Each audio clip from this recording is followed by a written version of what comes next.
Hello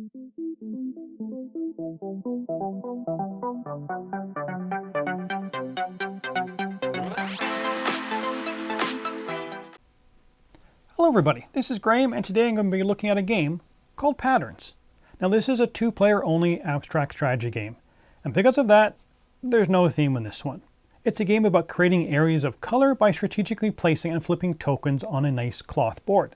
Now I'm usually in two minds when it comes to abstract strategy games.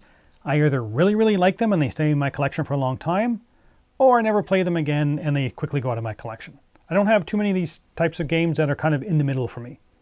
Now this game involves 52 color tokens that are going to be placed in a grid pattern. Each player starts with one of the color tokens in their bowl. And during the game, you're going to get a chance to create up to 6 groups of colors. And of course, each group has to be a different color. On your turn, you're either going to be establishing a new group or expanding one of your existing groups. So the rules are really nice and simple, and the rules overview is going to be fairly quick as well. So will this be one of the few abstract strategy games I can really enjoy? Or will it join the others and soon be leaving my collection? Let's get it to the table, see how it's played, and we'll come back with my final thoughts on Patterns. Here's Patterns set up. Set aside one of each of the 6 color sand tokens. Then randomly place the remaining 48 sand tokens face up onto all the spots on the board, leaving the 4 center spaces empty. Finally, randomly place 4 of the 6 remaining sand tiles in the center 4 spaces. The start player will then choose one of the 2 remaining sand tiles and place it in their bowl face down, and the other player gets the last token. Take 6 of the clay markers of one color and a set of color markers and place them in your bowl. Starting with the start player, each player will take turns until one player cannot take an action. On your turn, you'll take one of 2 actions, either establish a new color group or expand one of your color groups. To establish a new color group, you have to have a remaining claim token, so throughout the entire game, you'll only take this action up to 6 times. You can only take this action if the token in your bowl is different from all your previously established color groups. Swap any face-up sand token in the Mandala with a token in your bowl. The token just taken now goes face down into your bowl. Place your lowest value claim marker on the sand token you just placed on the Mandala. Finally, place your color marker matching the just established group under its point value on your board. Tokens that are face down will remain that way until the end of the game, and only face down tokens will build color groups. The other option is to expand your color group. You do this by either flipping a sand token in the Mandala that is orthogonally adjacent to one of your color groups that matches the color of that group, and you flip that token face down. Or you can swap. Take a sand token from the Mandala that is orthogonally adjacent to one of your color groups and swap it with a face down token in your bowl. The bowl token must match the color of the color group you want to add to.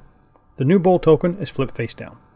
There can only ever be at most 2 groups of the same color, established by different players. These 2 groups may never connect.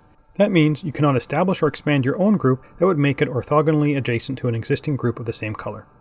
The game ends when one player cannot take either action, the establish or expand. You cannot voluntarily end the game. If you have a possible action, you must take it.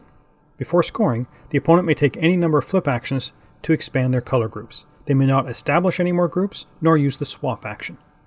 To score, collect all the sand tokens except for the one with a claim marker on it from the board. Place them on your mat under the matching color marker. Each sand token is worth the amount of points equal to its position. Your bowl token and color markers are not worth anything. Add up all the points from your sand tokens, and the player with the most points is the winner. Let's get back to see what I thought about Patterns. Now I'm just going to skip over the theme part of this review. It has no theme. On to the components. They're okay. This cloth mat is really nice, but the other cardboard components, they're really kind of nothing special. The rulebook is nice and clear, and I do appreciate that they give you a cloth bag to keep all the tokens in. Overall though, the components are fine. It doesn't have a great table presence. But on to the gameplay.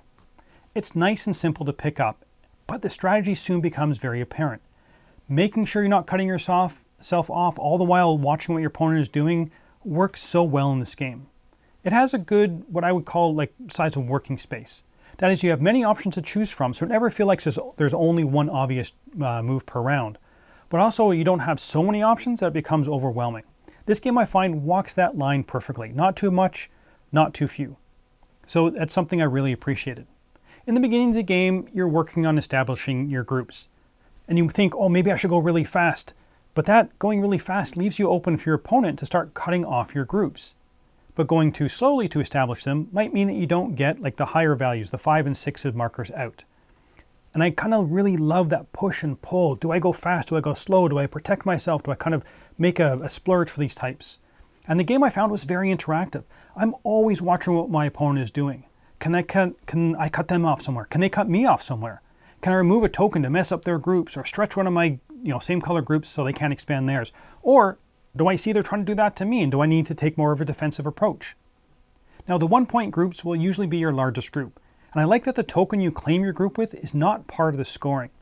So even if you rush to get your 5 and 6 point markers out on the board, if they're not connected to the scoring side of the tokens, they don't score themselves. So maybe it's better to concentrate on the lower point groups, but then they're worth less points, and getting those 5 and 6 definitely feels good. Now, each time I've played this game, it has been thoroughly enjoyable. The variable setup means that each game starts by having to evaluate the board state, and my approach is going to change. And since there's no luck in this game, both players have all the same information. The only difference is your starting bowl token, and I love that. I love that both players can kind of sit down and look at it and come up with their own plans. Now you can get yourself into trouble by taking a token that is unusable because of the current board state. And hopefully this will happen near the end of the game instead of at the beginning. But I feel that that's kind of part of it.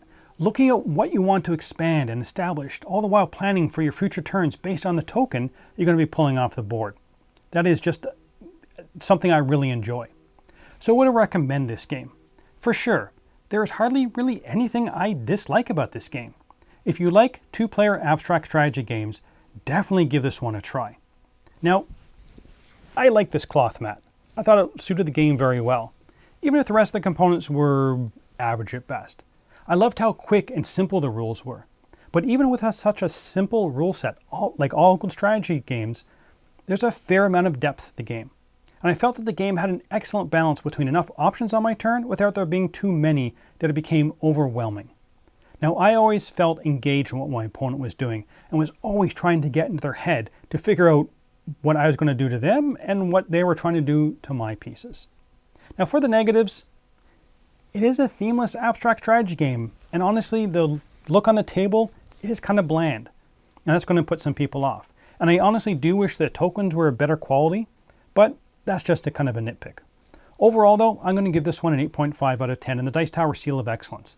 Now, I don't always want to play a 2-player abstract strategy game, so I really only have a few in my collection, but this one is going to join them as I thoroughly enjoy my plays of this one. But that's it for the moment. Until next time, thanks for watching.